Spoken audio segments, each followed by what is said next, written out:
mendirikan Nahdlatul Wathon, menghimpun potensi umat. Skip. Ndekna potensi silengi, mun potensi silengi aja berita-ita mesa-mesa wah ngurus diri tah. Potensi si bagus kita himpun. Potensi yang baik. Kalau potensi yang tidak baik itu pribadi-pribadi untuk memperbaikinya masing-masing. Tapi potensi yang baik terhimpun dalam Nahdlatul Wathon. Semangat untuk membangun, semangat untuk berdakwah, semangat untuk amar ma'ruf nahi munkar, menghimpun potensi umat. Al-Maghfurullah Maulana Syekh mendirikan Nahdlatul Wathon juga untuk mengajarkan tiang pelungguh masing-masing, untuk masing-masing belajar bertanggung jawab. Kullukum ra'in wa kullukum mas'ulun an ra'iyati. Kalau dulu bapak-bapak dan ibu-ibu, hadirin dan hadirat sekalian yang berbahagia, banyak di antara tiang pelungguh yang menganggap bahwa nasib kita itu ditentukan oleh orang lain. Aduh, pokoknya aku ngene-ngene, wah saya begini sajalah, biar dia yang bekerja. Oh, saya ini bukan pegawai, saya ini orang biasa, biar pemerintah yang menyelesaikan. Oh, saya ini orang yang lemah, tidak punya kemampuan, tidak punya potensi, biar yang lain yang bisa yang menyelesaikan. Melalui Nahdlatul Wathon, Al-Maghfurullah mengajarkan kepada kita bahwa kita semua punya potensi. Kita semua berdua kelebihan. Kita semua berdua kelebihan. Likulli syai'in maziyah. Segala sesuatu itu punya keistimewaan.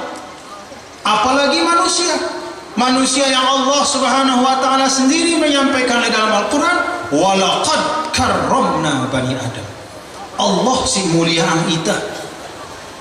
Masa Allah Subhanahu wa taala memuliakan kita, kemudian kita menghinakan diri kita sendiri? Mulia kita selapu nggih, bapak-bapak, ibu-ibu nggih. Oh, kita maju insyaallah selapu mun temele bareng-bareng. Kita ambil tanggung jawab itu. Tuan guru bertanggung jawab dengan mengajar, orang yang punya tenaga membantu dengan tenaganya, sida juga, semua kita masing-masing bahu membahu, semua penuh kesadaran saya bertanggung jawab. Itu sebabnya Al-Maghfurullah dari awal menumbuhkan as-thiqah bin nafs, kemandirian. Dek narak cerita Nahdlatul Wathon bergantung di pemerintah. Dek narak cerita, dek nak kanggo endah bergantung di pemerintah. Mun temele mina madrasah pina wah kita wah. Mun membantu isi pemerintah alhamdulillah. Mun dek bantu je kelewatan lalu mun bahasa anta. Tetapi Nahdlatul Wathon tidak dibantu berpuluh-puluh tahun tidak masalah. Tidak masalah. Sekarang kadar Nahdlatul Wathon kebetulan diamanahkan menjadi gubernur Nusa Tenggara Barat, tapi sekali-kali di nekanggo NW itu bergantung kepada pemerintah. Di nekanggo. Lembe tahu tak bergantung, lihat dari Allah.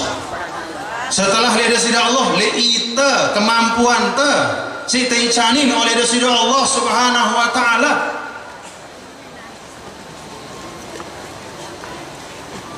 Muntah bersandar lihat dari Allah, lihat nara kekuatan lihat dunia sini bau ngalah kita. Muntah bersandar lihat dari Allah. Bersandar kepada yang maha kuat akan menjadi kuat. Mun lihat gubernur atau udah bersandar, la ilaha illallah. Tiang bayi tempo-tempo lemas idak awak tiang, ampun sida malak nyandar-nyandar lihat tiang bau. Dendek le gubernur bersandar, dendek le bupati bersandar, dendek le sai-sai bersandar, bersandar le sira Allah dan bersandar pada kekompakan kita jamaah Nahdlatul Wathon. Dan buktinya nyata. Buktinya hampir 900 madrasah Nahdlatul Wathon itu dibangun karena kemauan kita. Coba lihat Al-Maghfurullah Maulana Syekh, di dalam wasiat ada foto beliau tahun 1936 ketika membangun NWDI. Apa yang kita lihat di depan beliau? Yang bersama beliau itu bukan datu. Bukan datu pada waktu itu, karena waktu itu masih penjajahan juga. Bukan orang Belanda tempat beliau minta tolong. Bukan orang Belanda atau siapa yang dia minta, yang diajak oleh al-makhluk, tidak. Tapi di depan beliau adalah jamaah. Semua ngeson. Apa namanya? Geres.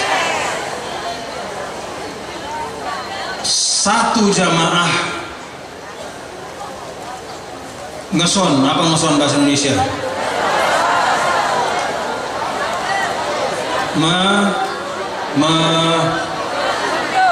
Apa? Bukan memikul, ngeson. Hebat bahasa Sasak deh. Jadi ada ternyata di antara bahasa Sasak itu tidak ada bahasa Indonesianya. Apa coba ngeson? Ngeson itu nih apa? Bukan memikul, kalau memikul di sini. Menjinjing, bukan menjinjing juga. Menjinjing itu begini. Hah? Iya, ngeson lah pokoknya.